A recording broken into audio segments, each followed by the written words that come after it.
Hello friends, welcome to my YouTube channel. आज का हमारा टॉपिक है डायबिटीज़ मेलेटस। जानेंगे डायबिटीज़ मेलेटस क्या होता है, टाइप्स ऑफ डायबिटीज़ मेलेटस जानेंगे, डायबिटीज़ मेलेटस का कितना प्रकार होता है, डायबिटीज़ मेलेटस कैसे कॉज करता है। चलिए जानते हैं डायबिटीज़ मेलेटस के बारे में। डायबिटीज़ मेलेटस को हम शॉर्ट फॉर्म में डीएमडी बोलेंगे और आम भाषा में इसे शुगर का बीमारी बोलेंगे। जिसमें क्या होता है ना, पेनक्रियाज जब पर्याप्त या इंसुलिन या फिर बिल्कुल नहीं बना पाएगा तो उस कंडीशन में क्या होगा, ब्लड में ग्लूकोज का लेवल इंक्रीज कर जाएगा। तो जब भी पेनक्रियाज इंसुलिन पर्याप्त अमाउंट में या फिर बिल्कुल नहीं बना पाएगा तो उस कंडीशन में ब्लड में ग्लूकोज का लेवल इंक्रीज हो जाएगा।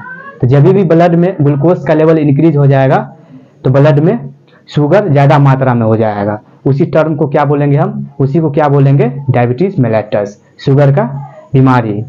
अभी के डाटा के अनुसार इंडिया में 6 व्यक्ति में से 1 व्यक्ति को डायबिटीज बीमारी से ग्रस्त है। चलिए जानते हैं डायबिटीज मेलेटस के इंट्रोडक्शन के बारे में। तो इंट्रोडक्शन डायबिटीज मेलेटस जानने से पहले जानेंगे थोड़ा सा पेनक्रियाज के बारे में। ये हमारे बॉडी में जो पेनक्रियाज है वो 2 हार्मोन को प्रोड्यूस करता है।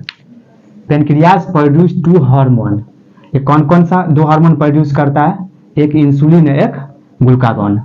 अब तो हमारे बॉडी में पेनक्रियाज 2 हार्मोन प्रोड्यूस कर दिया। अब ये इंसुलिन और ग्लूकागॉन का क्या वर्क है हमारी बॉडी में। Insulin it keeps blood glucose from rising to high, मतलब ब्लड में ग्लूकोज का लेवल ज़्यादा हाई ना हो, ज़्यादा इंक्रीज ना हो, उसको कौन मेंटेन करके रखता है, इंसुलिन। और ये ग्लूकागॉन में it keeps blood glucose from fall to low, blood में ग्लूकोज का लेवल ज़्यादा डिक्रीज ना हो, ज़्यादा कम ना हो, उसको कौन मेंटेन करके रखता है, ग्लूकागॉन।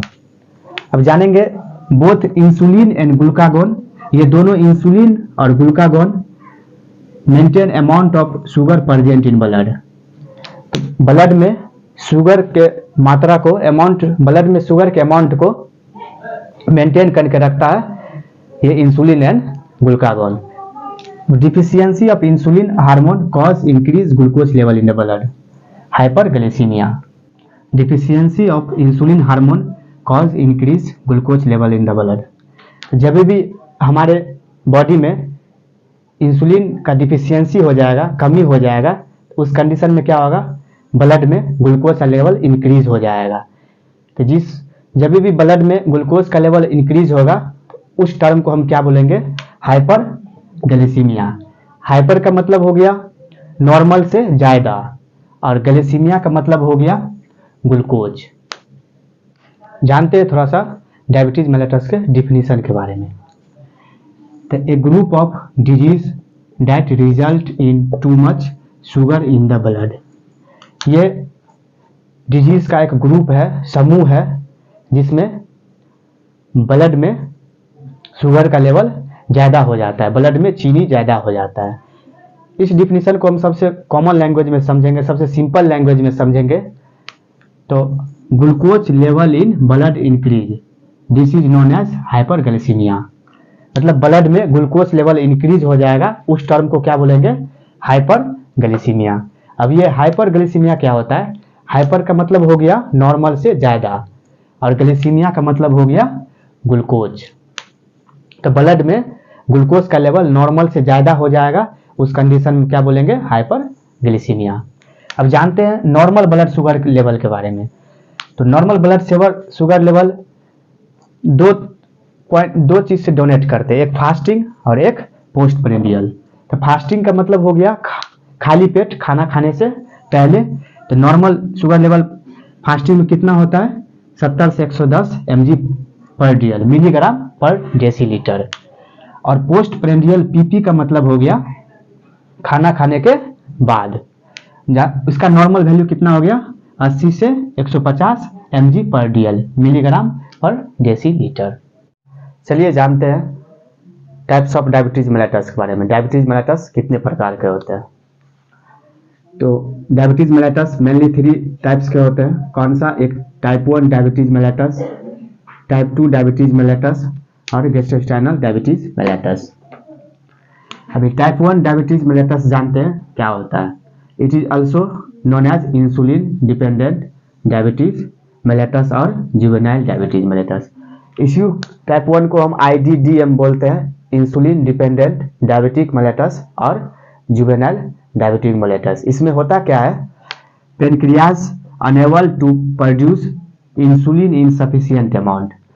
मतलब पेनक्रियाज जो है ना, टाइप 1 डायबिटीज के अंदर पेनक्रियाज इंसुलिन पर्याप्त मात्रा में प्रोड्यूस नहीं करेगा, पर्याप्त मात्रा में नहीं बनाएगा। टाइप 2 के अंदर क्या होगा, it is also known as non insulin dependent diabetic mellitus. ये non insulin type 2 diabetes mellitus को नॉन इंसुलिन डायबिटीज मेलेटस भी बोलेंगे। इसमें क्या होता है ना, pancreas produce insulin insufficient amount. मतलब पेनक्रियाज जो हमारे बॉडी में है वो इंसुलिन ज्यादा मात्रा में प्रोड्यूस करता है, but body cell does not consume.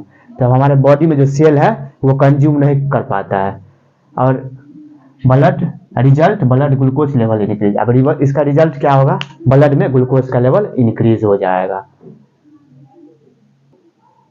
अब गैस्ट्रोइंटेस्टाइनल डायबिटीज के बारे में जानेंगे। It occur during pregnancy 1 to 2%।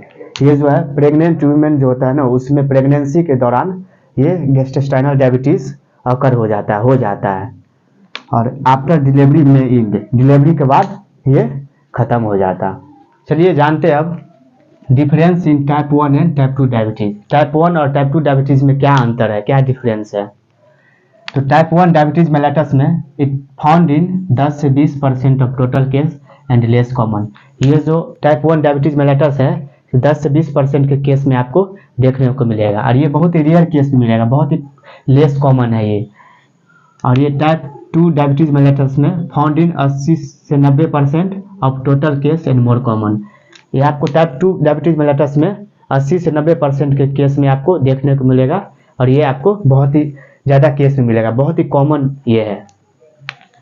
It is also known as insulin dependent diabetic mellitus.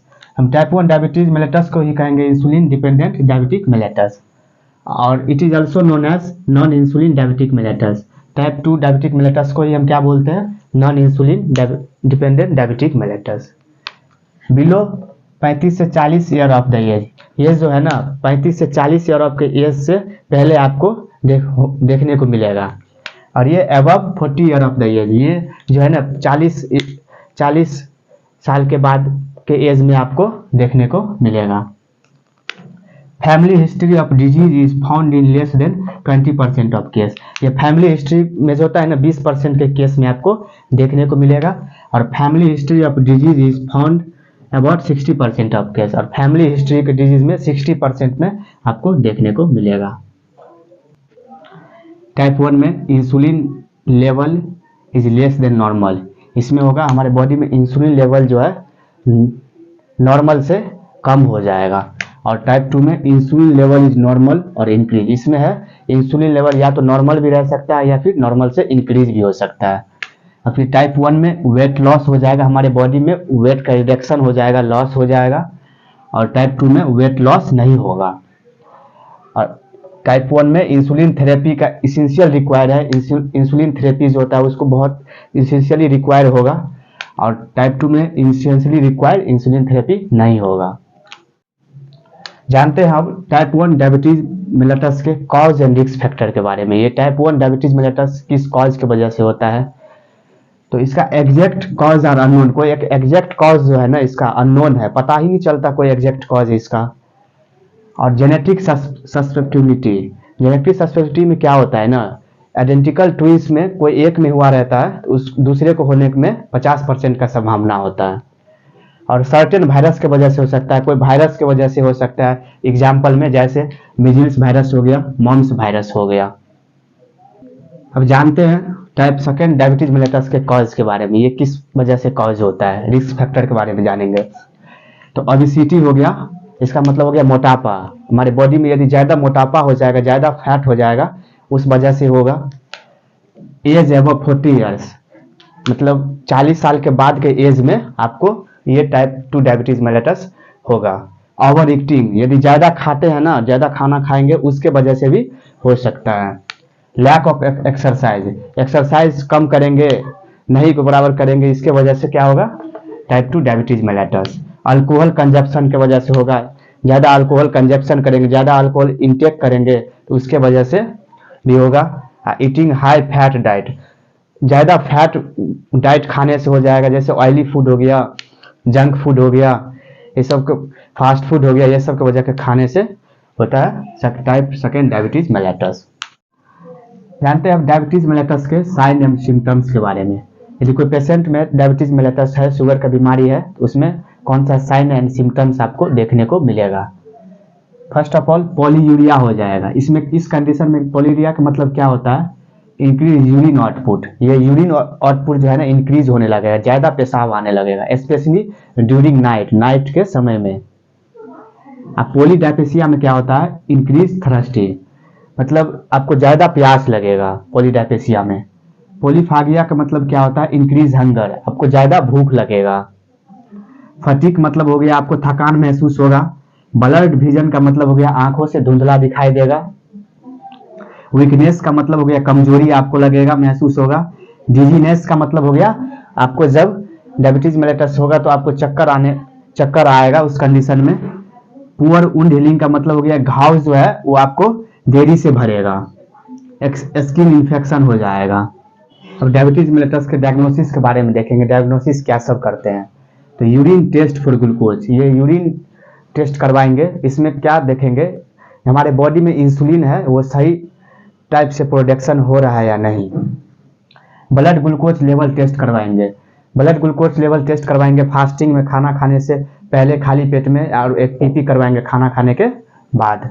अब ये HbA1c टेस्ट करवाएंगे। HbA1c टेस्ट को A1C टेस्ट भी कहते हैं। इसमें होता क्या है, to measure average glucose level past 2 to 3 month, past में बीता हुआ 2 से 3 मंथ या 90 दिन के बीच में ब्लड में एवरेज ग्लूकोज लेवल को देखने के लिए किया जाता है। नॉर्मल HbA1c टेस्ट कितना होता है, 4 से 6%।